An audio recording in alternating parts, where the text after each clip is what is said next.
Hello and welcome to Oops. Mol's on the camera.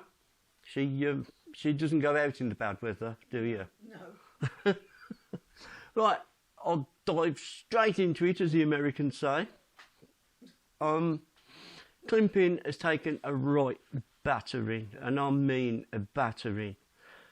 I went down on Friday, did a little bit of filming. I went down on my e-bike. It was the only way to get there, really, because there were so many cars everywhere. And I also went down Sunday, and I just could not believe my eyes. I mean, in the picture I posted on social media, I says it was a disaster, and somebody come back. He said, no, it's not a disaster. You know, a tsunami's a disaster. Yeah, I agree with you. But the people that are going to lose their houses, it's a frigging disaster to them. So I feel sorry in my heart.